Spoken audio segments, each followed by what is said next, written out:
Many people talk about the ups and downs of married life, but no one really prepares you for life after your spouse passes away.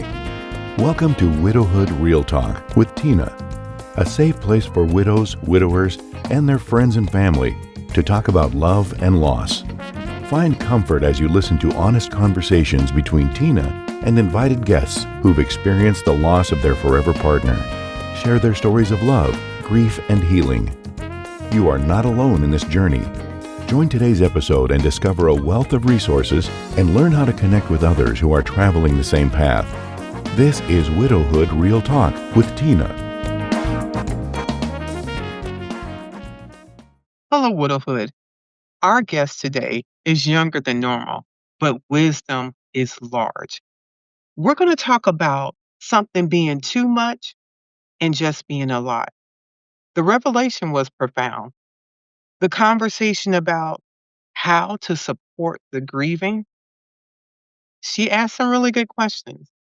This conversation about Catherine's book, Rivers in the Desert, Glimmers of Hope in Impossible Times, is something that's going to benefit you, encourage you in your moment of desert, and bring the glimmer of hope is the spark and the start to know that life will have meaning. Let's get into this conversation now. Hello, Catherine. Welcome to the Widowhood. Hello. Thank you for having me. Okay, when you hear welcome to the widowhood, like what are you really thinking? Like I what mean, comes to your mind or initially, when I ask you about this? yes, initially I think I'm not a widow. I don't know what that is. Not that I don't know what it is, but I haven't had that experience in life. But you always explain to me that it's beyond being a widow, and it's just that everybody experiences grief and people can relate to that feeling. So when I hear that, I hear welcome to the community that, you're building and encouraging those who have gone through situations of grief. And so thank you. You're welcome, and you nailed it. It is a conversation of grief and loss. Obviously, me losing my husband, I should say losing my husband's time in this world ending. I haven't feel like he's lost. That is a profound level of grief, but in that we experience a lot of pain, and there are similarities in that process as far as how we manage pain. And so we're gonna talk about the obvious. Girl, how old are you? I am 28. I'll actually be 29 in a couple weeks. Oh, okay. Yes. And you wrote a book, Rivers in the Desert, Glimpse of Hope in Impossible Times.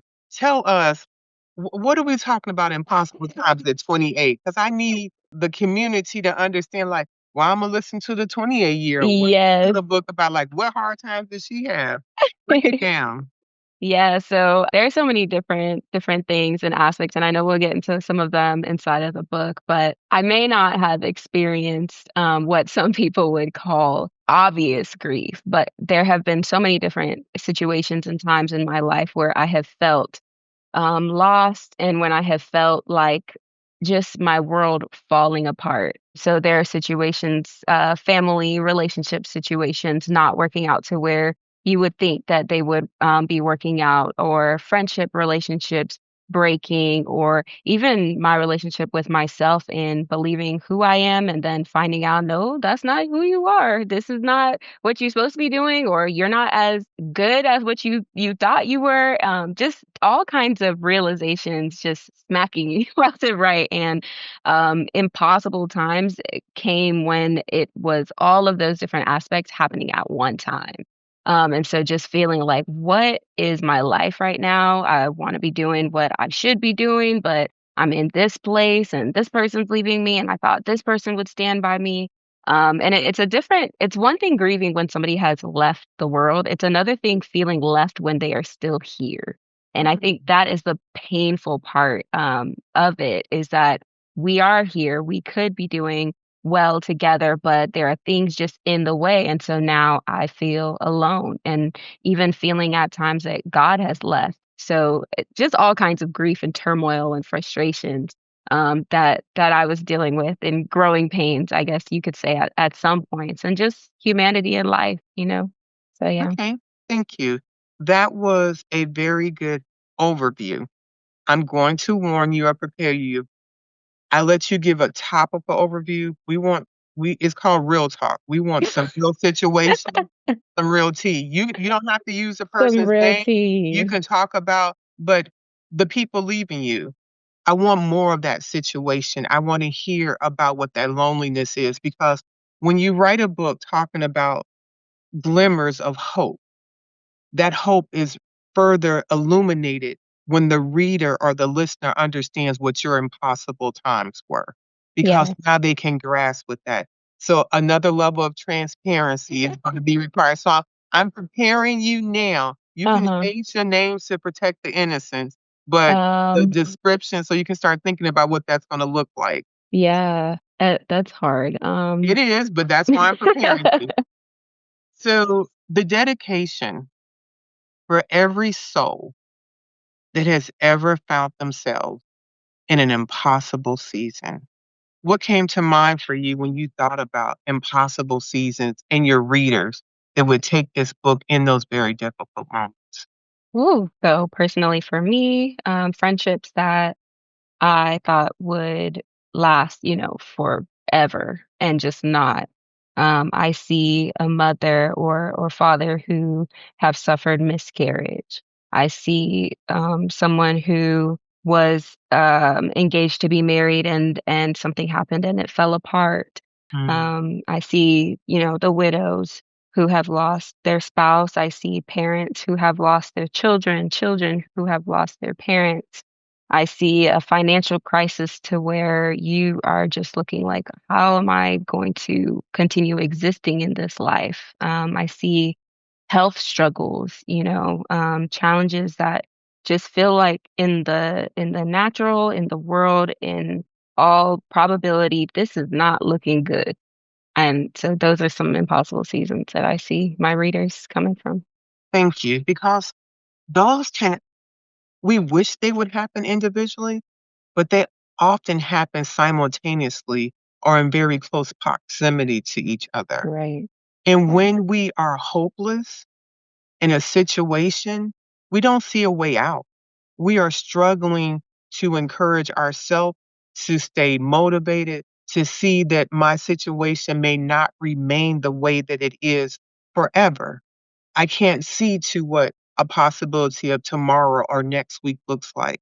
So, that coming in the beginning of this book is helpful for the reader to say, hope may be found for me in these pages. Right. Yeah, for sure. And it is not a heavy read. And sometimes when you are hopeless, you can barely read one word at a time. So Yeah. to have something that is easy to digest may be even more encouraging. Yeah. Yeah. Was that I intentional, your development of this? um I think it's challenging because I wrote this kinda after I had gone through some things, Mhm. and so I was able to articulate where I maybe wouldn't have been able to actually going through it. There are some that I, in the moment, dealt with something, and then in the next few minutes wrote, the poem, and so those ones are very like, "Oh, wow, she's in it." But yeah, I want it to be, "Oh, I relate to this," and I think that different where people are at different times would impact their how they feel about what they're reading. So if they are currently in a situation to where they are feeling betrayed, they might read, that poem and be like, "Oh, yeah, oh, this is, and they might have to put it down.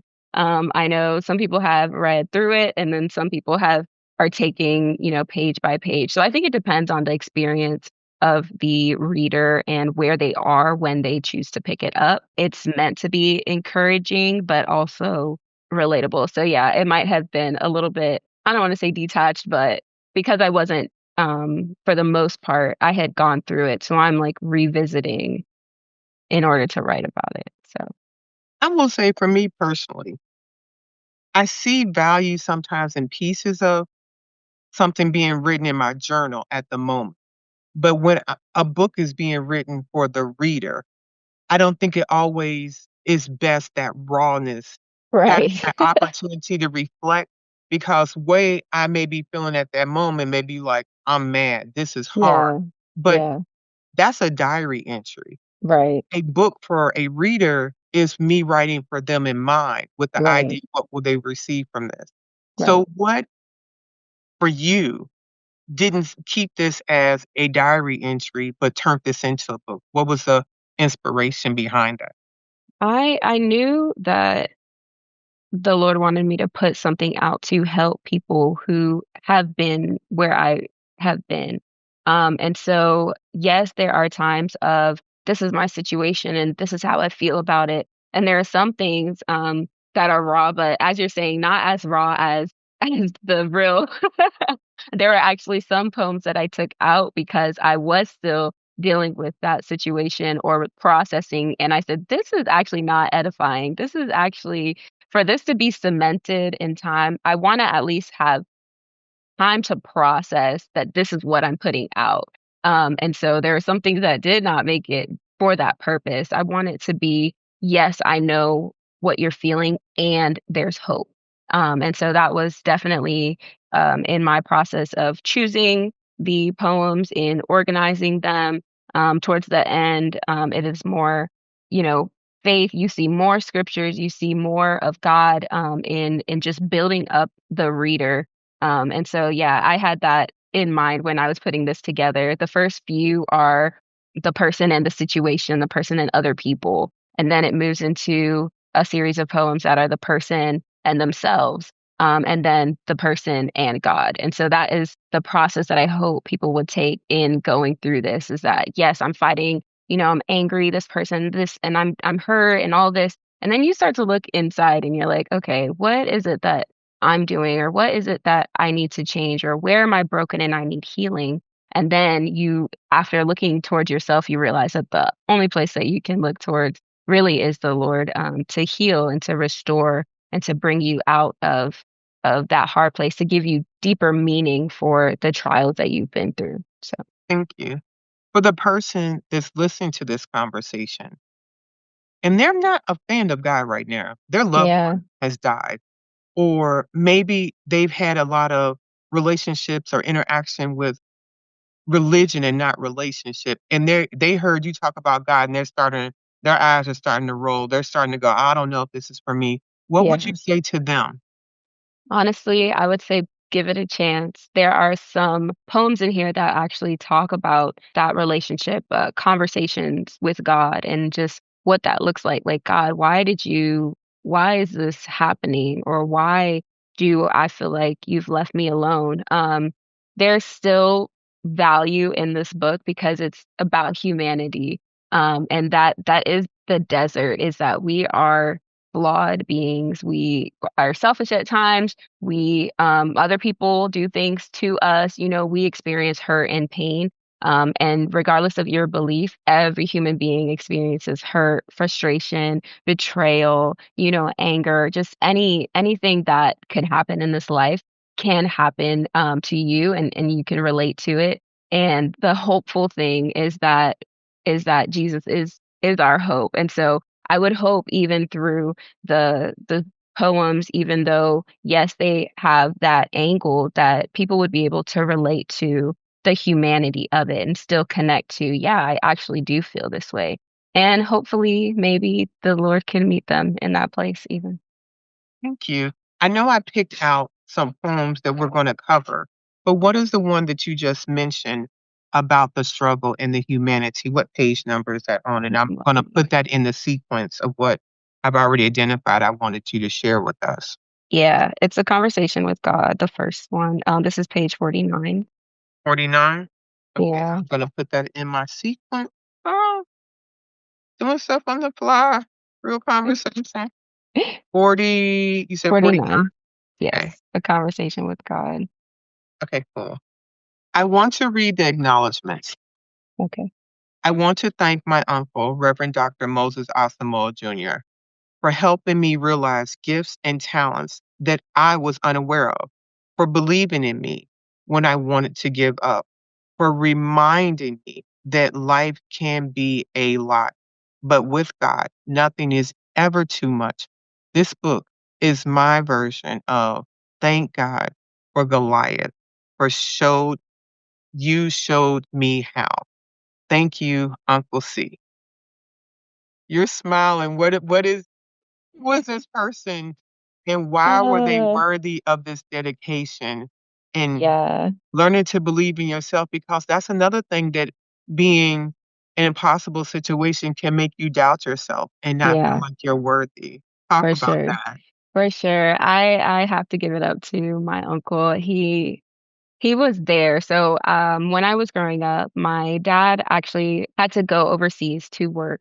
And he worked for about, I was almost 11 when he left, and I was turning 17 when he came back. So I had a good chunk of my life to where my dad was not there. And not because he didn't want to be, but he was outside working to make, a living for our family. I have 5 brothers, so there are 6 of us, and then my mom. So my dad had to, at that time, go out of the country to work. He didn't grow up in America. He grew up in Ghana. And so sometimes the credentials don't transfer over. And so he got, certifications that he could get. And the money was there at the time. And that was in the Middle East. And so he was working for a contract as a contractor for the military, and the money was good. And so it was a way for him to take care of his family. Unfortunately, in his absence, that's just really difficult for a girl. I would say difficult for my brothers too in different ways, but it was difficult for me because I am such a daddy's girl. And I think I didn't even really get to realize that until I was older. And you'll actually see some of that in one of the poems too, and just seeing God as father, because I was like, what I don't understand that relationship. But I had the opportunity to experience that relationship in Pastor Moses, Reverend Dr. Moses Asamoah Jr. And I call him Uncle Seth. I'll say, And okay. because, yeah, his middle name is Selam. And so that is Oh, like a short version. But yeah, he was always there. And nothing to, discredit my dad. He was doing what he had to do to get us, to where he thought we would be in a good place, just being able to go to school, go to college, different things. And so I love and respect him, and I honor him for that. And the reality was that he wasn't there. And so if Uncle Seth was not there, I really don't know where I would be. He's the one who took me on my first date to show me what a guy should do, for me. And I think I was at maybe 15. He was the one who pushed me to, or encouraged me to know God for myself and to seek after what the Lord would have for me. And he would tell me, you're beautiful and you're smart and you can do it, and I'm here for you. And just he's just always there. And even through the struggles that we'll talk about in the book, he was there. And he is the one who encouraged me. I he would constantly say, and I think he doesn't remember saying this, but every time I'd say, "Oh, Uncle Seth, this is too much. This is too much. I don't want to deal with this. It's too much." He would say, "It's a lot." And I'm like, "Why is he saying this? It is too much." But too much implies that it's bad, and maybe it's bad in the moment, but altogether it's just a lot, and you can move through it and get past it. And so that is Uncle Seth, and I wanted to give him this acknowledgement for my first book because he's a writer, he's an author, and he just always encouraged me to pursue God. And I've always written. Some people are surprised that I put out a book, but I've always been a writer. I just haven't shared anything, maybe things that were too raw or maybe not as polished. When I was younger, I would write my emotions. I wrote some poems. But I've always been a writer, and he's one that encourages me to pursue everything that God has given us to do, however many gifts, talents, skills you have to use them all. And so I really felt the Lord pushing me to share my story. I'm really introverted. I'm really to myself. I don't share everything to everybody. So this was a big jump for me to put out, different things and parts of my life that are not as glamorous. And not that I want to only show the good things. It's just it's really hard for me to pull out and to unveil myself to say, "Hey, this is what I've been through." But I just really felt the need to do it, and Pastor Moses encouraged me through it. And so, yeah. I think That is beautiful, and it sounds as if you're paying forward what was placed inside of you in this book to other people. Yeah, for sure. Let's But start with the poem on page number 3, Rivers in the Desert. And since this is your work, I would ask you to read it instead of me not doing the best. You have the passion and the feelings behind this. got it, no problem. All right. Rivers in the desert. Rivers in the desert? I dare not ask if it is possible. The God who parted the sea, raised the dead, had over 5,000 fed with fish and bread ought not to be questioned about what is possible. Instead, I wonder if I'm doing my part to believe and declare in faith what I heard the Lord say. What's my part, if not to keep the word and speak the word and eat the word until my declaration becomes the seed from which the Lord would cause the word to bear fruit in my life that is sweet? Sweet, like lemonade on a hot summer day. Sweet, like hot chocolate on a cold winter night. Sweet, like manna that came every day, like rain in a drought, like rivers in the desert. Tell us about this one. So this poem is about impossible things. You know we need And more detail. I I'm was trying so to think generic. of one that is not, because the truth is that I'm still believing for the impossible. So I want it to be so that people can see the hope of the impossibility. It's hard to share while it seems like a testimony in progress. You So you want more? Yeah, yeah, you want more too? Okay. So I understand the concept about not saying something prematurely. I yeah, understand the concept of I'm telling people to be encouraged, but I haven't arrived at the place I'm telling them to be encouraged at. yeah, Sometimes I need to be encouraged as we're walking on this journey together in the desert.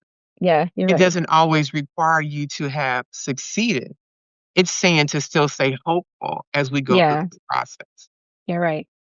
You're right. So this One of poem the is little ones. It about, doesn't have to be the one on the big top, but we're gonna need more. there's no like little one. It's just It's only one thing? it's just well, when I wrote this poem, it was that it was the impossibility of, or maybe not the impossibility, the seeming impossibility of being married. Okay. So that is what Rivers in the Desert is about, and just looking at, today I can speak candidly for this, looking at what is available and what is out here right now, it is really rough. And for a woman, for a Black woman who is not complacent, is not the word, but just not settling, I will say, not compromising, what I feel like I'm supposed to do in this life, to just be with someone. I don't want to just be with someone. I want to be with someone who is going to walk, alongside me towards something that is bigger than ourselves. And, for me, being a person of faith, toward the purpose that I'm supposed to do, he's supposed to do, and for us to do what our family should do together. And so this is just me hoping and believing that God has something in store for me, and that if he can do the impossible of parting the sea and feeding over 5,000 with just a little lunch, he can do the impossible of connecting me with, somebody who would be able to walk with me throughout this life, even in the seemingly impossible sea of people that we have in the world right now. Thank So you for yes, opening up and being transparent no because problem. oh, it is. You're probably sweating down your back. I'm Yeah, okay. it's a little. You're like, "No problem," but deep down inside, you're like, "I can't believe she I made me." just said this. Yes, it's true. And so But but this you're is what right. we did. You wrote a book about being in the desert. Yeah. If you were to read this, now you know, I'm a widow, the person listening or a widower, their spouse has died, and they're wanting to love again. They're Yeah. wanting to hope for what may seem like the impossible, Yeah. this now becomes relevant to them. Yeah. Because even though you may be this young 28-year-old girl, somebody could have been a 28-year-old widow because their spouse died in an accident in the military. Yeah. Right. They could be a 50-year-old widow, like myself, my husband died of a heart attack. Is love still possible for me? Right. It's hot garbage out here. And when you say being a woman, what I hear is somebody that got their I don't need to have somebody to take care of. Right. I Yeah. can pay my own bills by the grace of God, do whatever. I don't need someone to exist, but I would want someone to have a partner in life. Right. Yeah. I feel like to some extent I have found that impossible. So now this leverages a conversation how I did find somebody of the same faith, same caliber, willing to walk, and I ain't no young chicken. So these things are real life Yeah. experiences and hard. So thank you for You're being welcome. willing to share because the word impossible is very topical until I hear something goes, I can relate to that struggle Yeah. and why this could encourage me. You're right. So it's not just the T, it's the relatability of it. Yeah. I Okay. Let mean, the me T is reframe my always good mind. too. Did I put that together Yes. well? Yes. And I'm not That gonna was give good. away all of the book, but I picked out some things that I think that would be helpful, especially after you describe the process or the flow of the book, the external struggles that we have with people, the Mhm. internal reckoning, and then coming to peace with that with your creator. Mhm.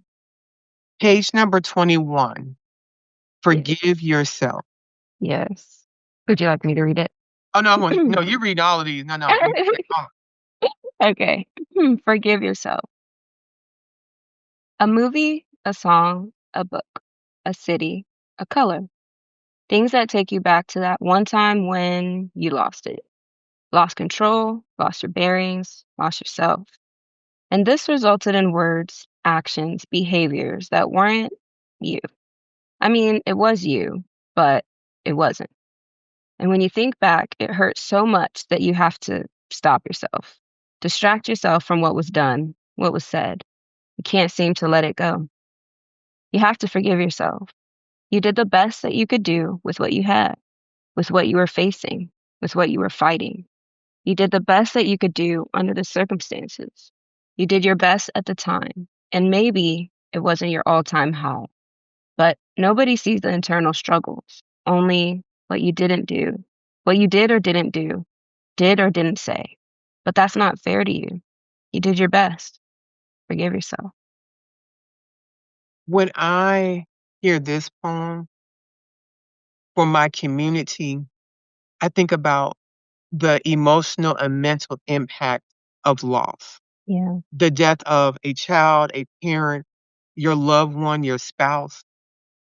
We are not operating at the high vibration that we are accustomed to. right. We have experienced traumatic situation.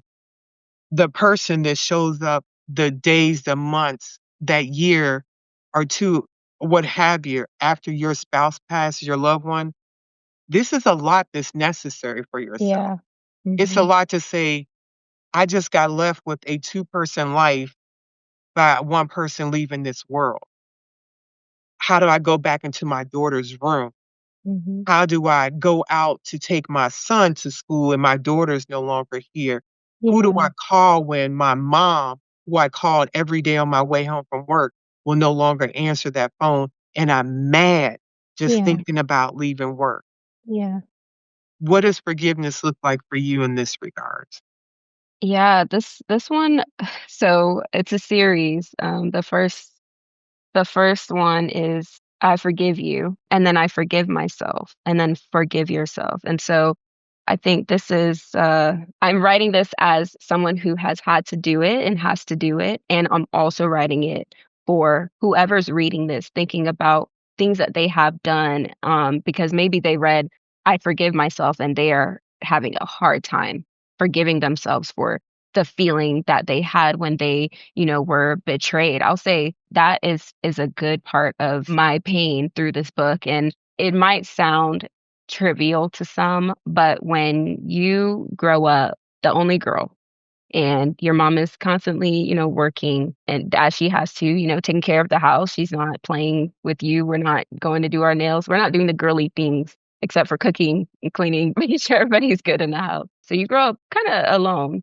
And then you're just hoping for that one friend that can, you can relate to, you can grow up with. And so I've had a series of, oh, maybe this person, oh no, not that person, oh, maybe this person, okay, they don't consider me a friend, oh, maybe this. So like constantly all throughout my life I've had this struggle of wanting companionship. And so growing up, I got to a point to where I was like, it's fine. I actually don't need, friends. We're like, oh, whatever. I don't need this. I can't have it, so I don't need it. Then you start to get this attitude of like, I don't need it. And then I got to a point to where I had it, and it seemed really good. And there was just, this closeness, this dependability.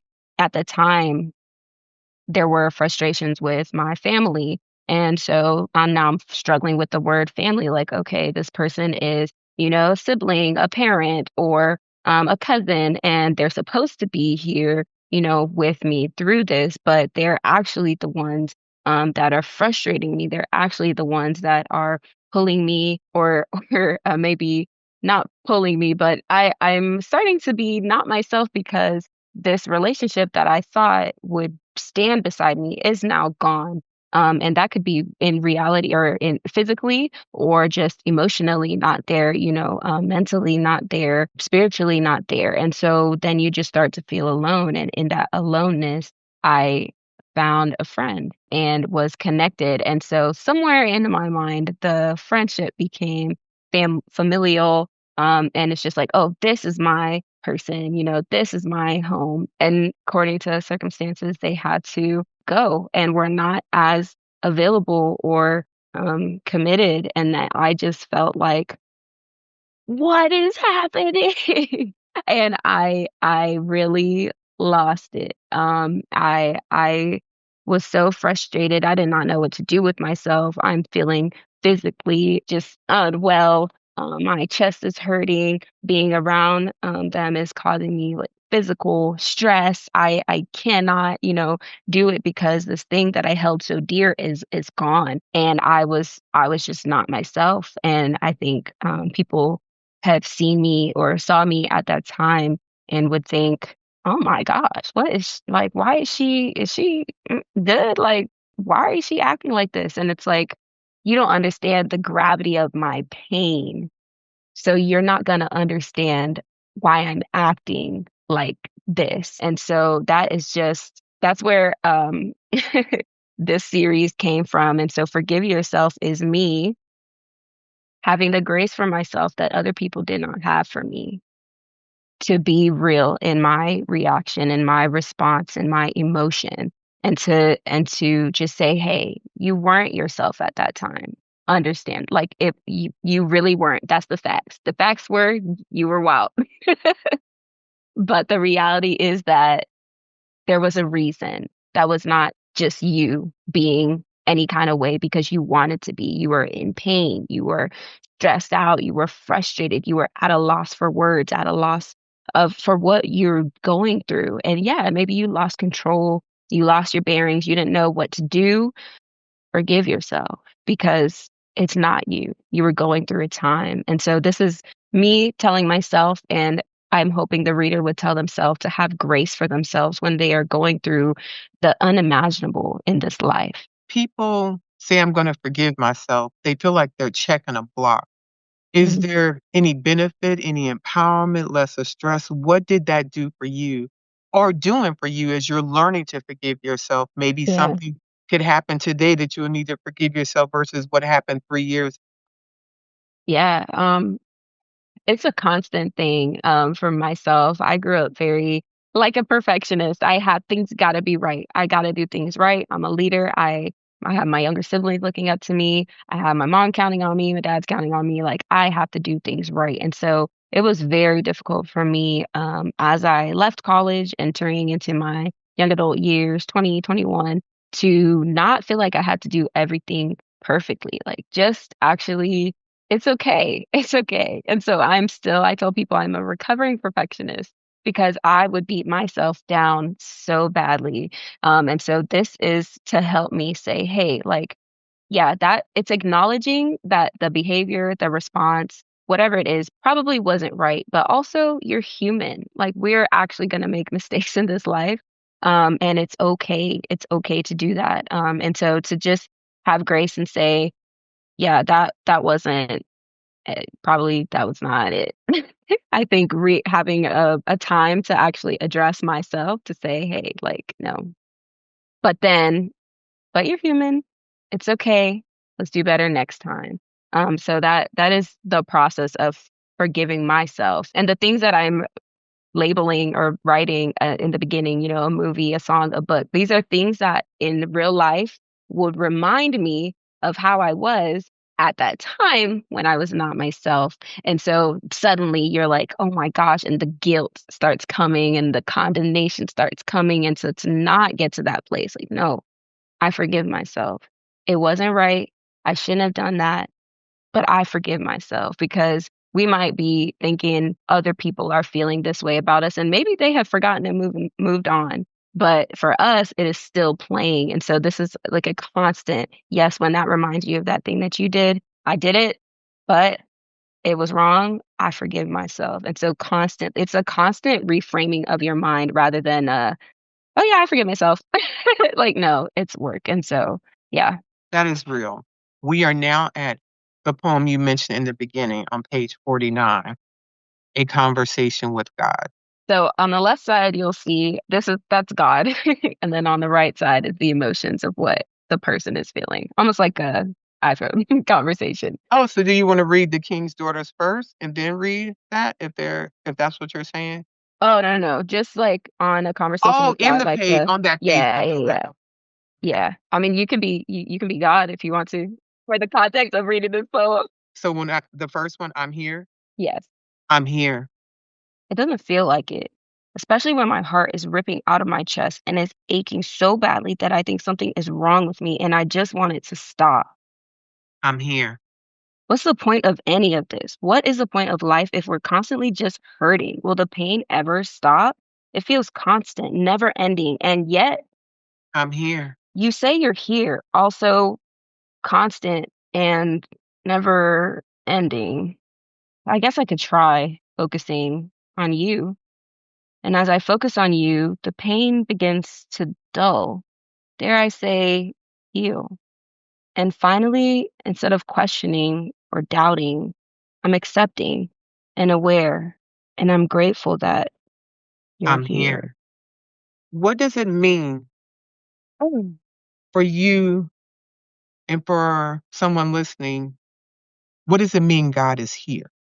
It's crazy. It means that, he's there. It seems so simple, but he's never going to leave. We just read, I forgive myself. In the times when you are outside of yourself, maybe you feel out of your mind, you're frustrated, you're just in this place and things just feel like a storm and turmoil and people are leaving because it's too much for them to handle and they are not about to sit there and let you talk to them that way and do this and that, but God is actually big enough to take your full, raw, complete self.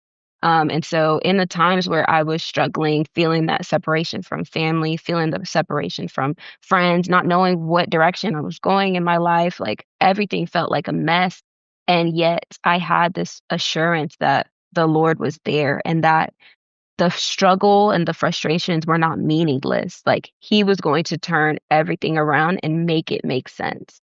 And I have seen that, now on the other side of some of these things, and it's crazy and some people might not understand, but I can actually count it as a blessing because in those tough times I get to see who God is and how loving he is and how real, how available he is. He would never say, "Oh, sorry, I have to go do this and I can't sit here and listen to you cry." oh, sorry, I have to do this. I cannot, listen to you talk about the same thing that you talked about 10 million times. Like, no, God will actually listen. He is there to receive whatever it is that you're putting out, and nothing is ever too much for him. And because he's bigger than ourselves, we don't have to worry about the human things that stop our friends, our family, or our community from being there with us. There's just a need and a desire within every being, I believe, to be understood, to be loved, to be cared for unconditionally. And unfortunately, as humans, that is an impossible expectation for one person to be everything, everything to you. And so when God when I read I'm here, in the beginning it's like, God, yeah, you say you're here, but like this is happening, and where were you when this hurt me? Where were you when I was abused? Where were you when this person did that? Like, where were you? But he's just saying, like, I'm here. I'm still here. And I realized that even through the frustrations, through the pain, like, it's so difficult to describe the deep pain of feeling like you don't belong, even in your family, which you grew up in. Feeling that you don't have a place in your friend group growing up. Like, you're there, but you're not there. So there's like just this detachment, and everybody wants to feel like they belong. And with God, everybody belongs, regardless of your struggle, regardless of your pain, regardless of your story. You belong. And so when God says, I'm here, I'm here for you. I'm here to get you through this. I'm here to heal you. I'm here to make things make sense. I'm here. Whatever it is that you need, I'm here. And through the challenges, I discovered that, oh yeah, you are here. You're my provider. You are here. You're my healer. You're my here. You're ever present. You're here. You're listening to me again and again and again and again and again about the same thing. And so he's just ever present. So that's what it means when God is here. Thank you. If someone's listening and they're thinking, I want to get this book right now, where do they go and how would they contact you if they had questions?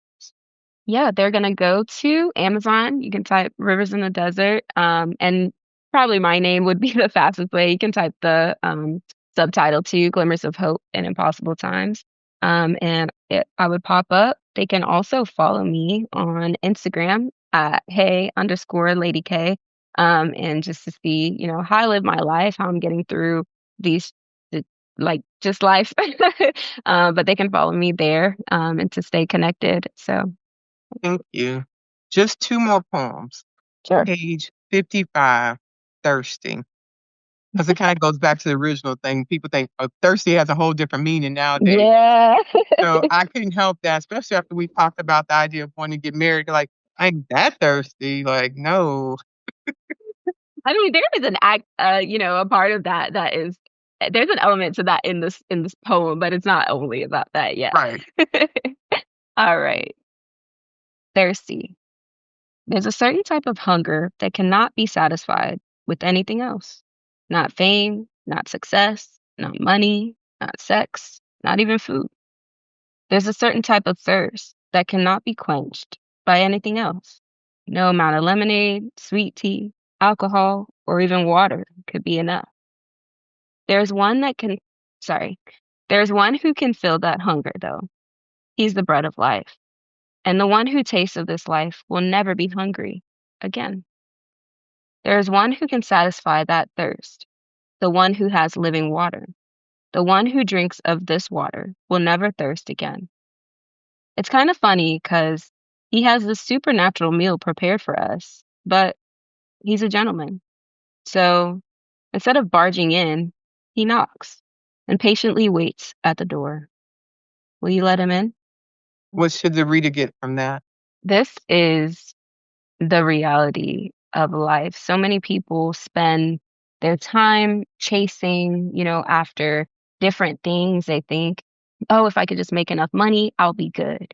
Oh, if I could just make enough of a name for myself, I'll be good. Oh, if I could just get married. Oh, if I could just have a child. Oh, if I could just And there's so many, the list is endless. If I could just, but there's actually nothing that can satisfy us except for our creator.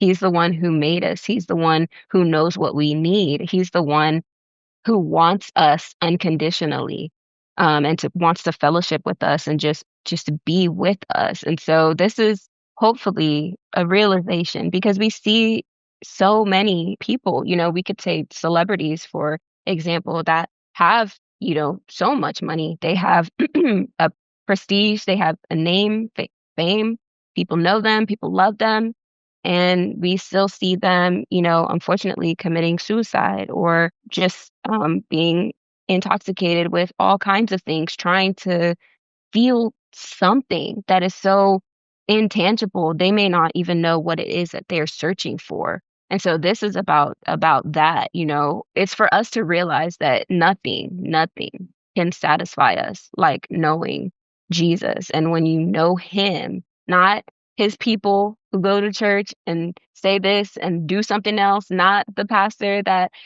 says one thing, meanwhile has situations going on that are unbecoming of a pastor. It's not any of those, not the people, but actually Jesus, actually the relationship with him is what satisfies in ways that are cannot almost not even be explained. He is everything. And once you realize that, once you come into a relationship with him, you will actually never be thirsty. You will never be hungry again because you have everything that you need in him.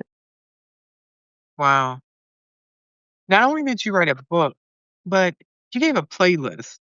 Was Yes. this your personal cry list, or how did this playlist come about? Yeah, you can say that. You can actually say that. So I it's funny when I go through challenging things, I actually create playlists for myself to speak life, speak truth, to get me out of my head because I'm a thinker. I think, I think, I think, I think, I think, and it just doesn't go anywhere.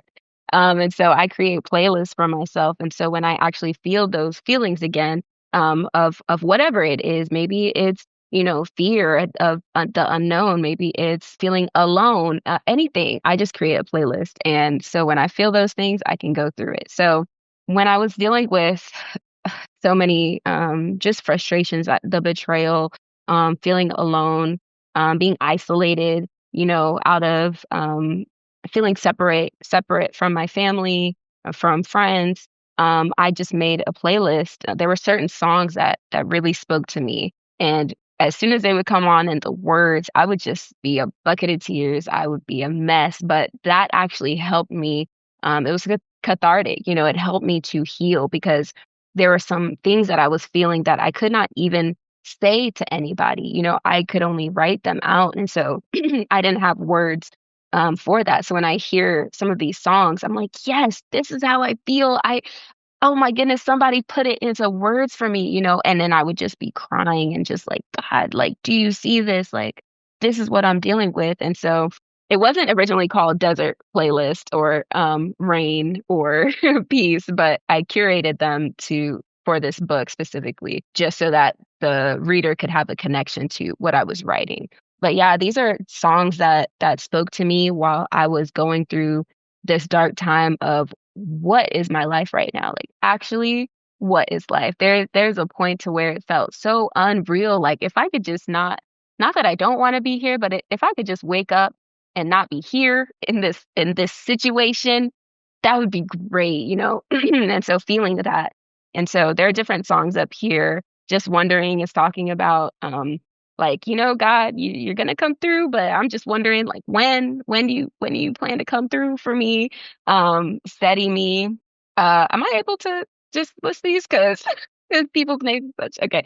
So Steady Me by Holland is just talking about how God knows how to keep us steady instead of like being all, like so much emotion, or like being low, I feel nothing, like depressed and all of that. Like God knows how to steady us. There's Be All Right by Evan and Eris, which says, I know that we're all gonna be all right. He's gonna make us get through this. Yeah, so just different songs. Some are worship songs, some are kind of R&B style, some are rap. It's just different styles of music that I hope my readers could connect to any number of them to just listen to the words and and know that, your emotions, your feelings are valid and in there. Some of them are angry, like, why is this happening to me? And then some of them are kind of hopeful. It's like a mix of all kinds of things you would experience in the desert. And then, rain is very sad, a lot of crying, and then peace is finding the hope on the other side of it.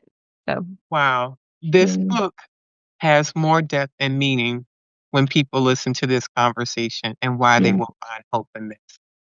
I've asked you a lot of questions. I Yes. try to give my guests an opportunity to be the podcast host. Do you have any questions of me? Um, I guess I would wanna hear, hmm, about your desert seasons and what glimmers of hope you saw Hmm. in those hard times, whether it was losing your spouse or anything else, just the what was your desert and what were the glimmers of hope that you saw in them? The first time that I want to say I experienced profound grief, I did not have language for it. So thank you for this question. And that is when my late husband and I had a miscarriage. We were excited. We had been married, I want to say maybe 3 years. And it was like, okay, we're going to start having children. And I stopped taking the pill and became pregnant immediately. Um, I didn't know the idea of, like, and I didn't think I was gonna be able to, because people say, "Well, you come off the pill, then it'll be, like, a year or so before you get pregnant." I was like, "Oh, we fertile myrtle over here," like, boom, and yeah. everything was going well, and then I had some spotting right around the time when my menstrual would have taken place, and I called the OBGYN. They had a conversation. I had a appointment, like, very soon. It's like, if it was just this amount and it was this timeline to not work. Went in and they're doing, like, the regular checkup, and I can see there's more energy in the room than normal. And I don't know if I grabbed somebody's hand or arm, but I was like, "What is going on?" And then they told me the potential of what they were seeing. The doctor needed to come in, and there was no baby anymore. Mm, And it was like all this hope, all of this expectation, all this gone. yeah. Gone. And then on top of that, I had to have a DNC where they literally go inside, scrape you out. So it's like, just felt like a Oh. violation on top of the reality of this still sinking in. And a friend of mine gave me a book called A Deeper Shade of Grace or Gray. It's a story about a woman and having multiple miscarriages and her journey through that. And realizing the thing that we hope for may not happen, but that doesn't mean that life is hopeless. And coming to terms with that, that the reality was, okay, there's a lot of people in this world that are living a life and have never had children, and their life is still meaningful. Their life is still full of joy and different things. And I needed to come to terms with that reality. And I'd had a relationship with God at that point, and it was like, "Okay, either this is gonna sustain me, Imma be off the rails pretty quick here, and what this looks like." And there was Yeah. some part of that, not it was off the rails mentally. I didn't realize how grief could impact my mind, how I was struggling and feeling very lethargic and just not at my full vibration and thinking, and just that. The second place where I feel like grief was profound for me is when I received a diagnosis of breast cancer. And I remember I knew that the sick was not good taking care of themselves. And I knew my husband was going to be focused on me. So I needed a third party keeping us in check. And I had, because I'm a project manager, I can plan a thing, I can put things together, I'm thinking the Mhm. process. So I have all this laid out, and I went to the doctor for what I thought was gonna be a checkup for a procedure I had, but they had the results. And so now who was with me Mm. that day? Nobody, because this was supposed to be like a quick in and out, and I was like, "Y'all play too much." Like, I came here for you to check some stitches, make sure there was no Yes. infection, and send me on my way. And they were Mhm. like, "Well, we have your diagnosis," and I was frozen. And I consider myself, in most parts, a high functioning person. My words are stammering. I'm like, this is not how my plan was for this to play out. Right. Yeah. And they sat down, they were reading all these words, and my mind was everywhere. And it's like blah, blah, blah, blah, cancer, blah, blah, all these terms. And I was like, okay. It was like, do you need to talk to somebody? I said, what I need is that sheet of paper. Mm. And they were like, well, we can't give you that. I was like, you got a copier? I'm like, "Yeah, I'm Right. gonna need that sheet of paper because you have just laid out all these terms that I have no concept of. Right. And to me, words have power. Yeah. And what I speak into the universe, and this is me as personal, not widowhood. The Holy Spirit dwells within me. I have the power to speak life and death. And I needed to be very careful how I proceeded from that moment. No Right. matter what fear was wrestling in my head and just going around. And so I got that sheet of paper and I went in my car and I needed to start professing healing. I needed to start professing the word of God. I needed, even though my knees were shaking and everything was like, but this has to be the sound for this. This has to Right. be where my strength is. A lot of crying, a lot of unknown, a lot of people taking me to treatment and doing different things, wondering, is this where my life ends? Because we all have a beginning and an end. So, Yeah. what things do I need to put in place for my husband, my children? What things do I need to make sure are said or done that being realistic here? Yeah. And I also knew that my position of that would dictate how my husband would respond when I got home, how my children would receive that. Being a minister at reverend at my church, how the congregation, how my children, my family, my siblings, my parents, because we set the tone for that Mm. situation. People that are our community come around us based on how we've shown up and trying to figure out where they can fit in and how they can support. Yeah. So that was that second round. My husband dying destroyed life as I knew it, Mhm. destroyed life as I knew. And I remember thinking, "He straight up died, like, he's gone, like, Yeah. this is this is how it ended?" I was just like, and I remember having immense support. My siblings are my rock. My siblings on deck, friends on deck. 8 years later, they are still just as equally on deck and supporting. But even though all that support, you have to walk through that desert Mhm. individually.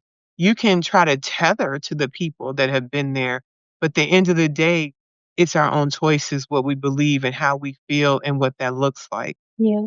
And I remember after my brother left, after my cousin left, it had been about a month and a half of people. Now my daughter and I are in the house alone.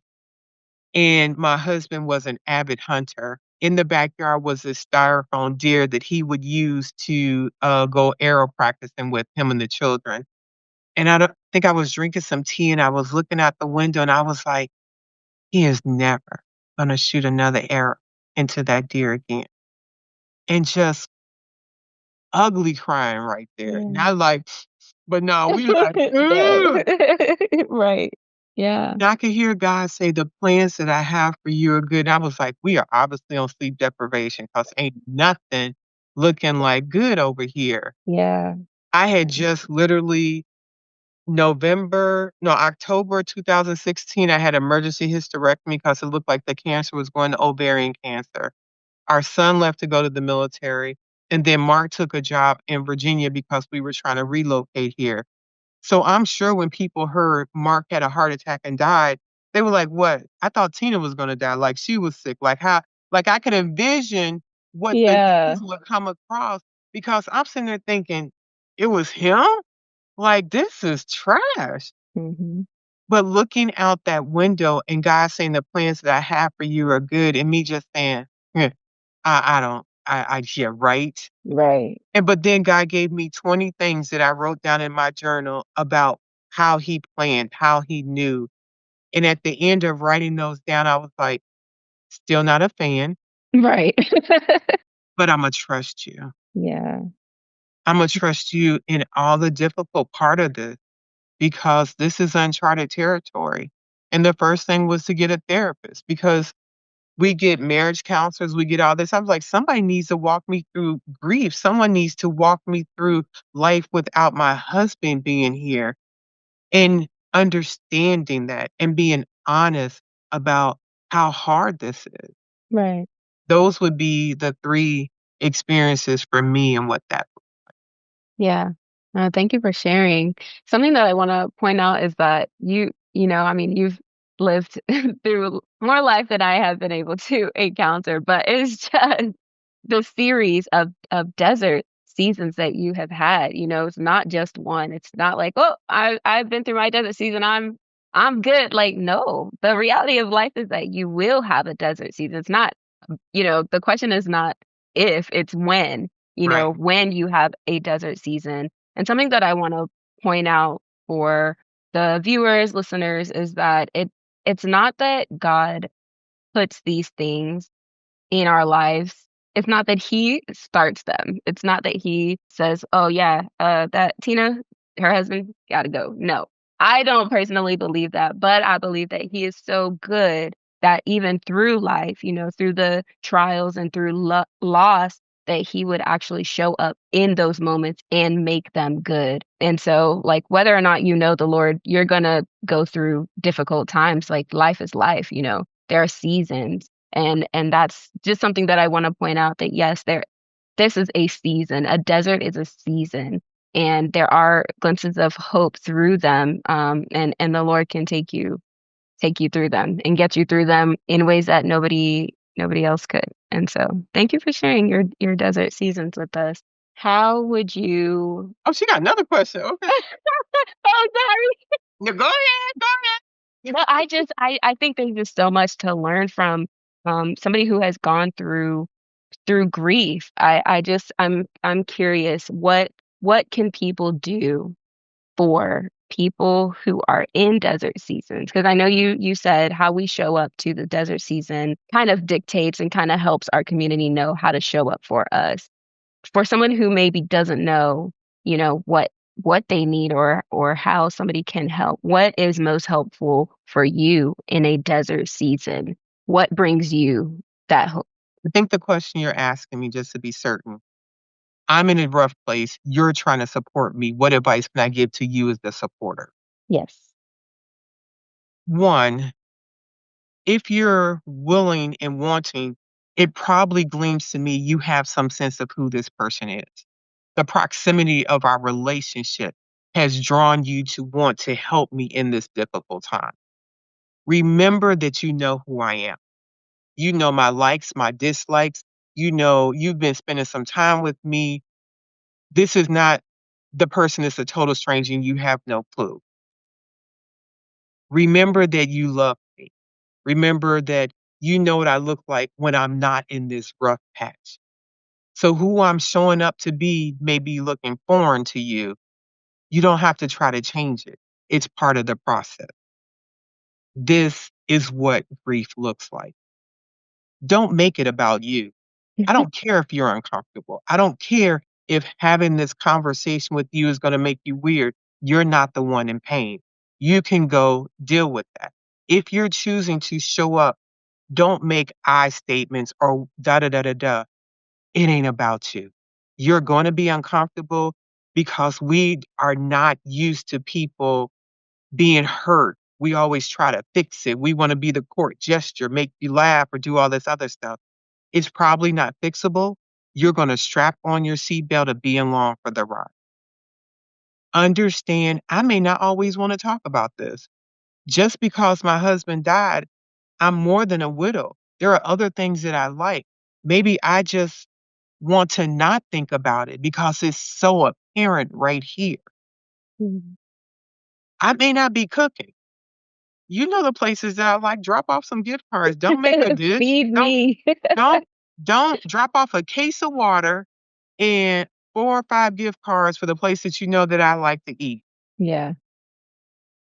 If you know I need the trash to go out, Do not come to someone that is overwhelmed mentally with grief and go, let me know whatever you want to do. I don't have time to think of that. You know me, you care, lean in. I don't like doing laundry. Come over and do the laundry.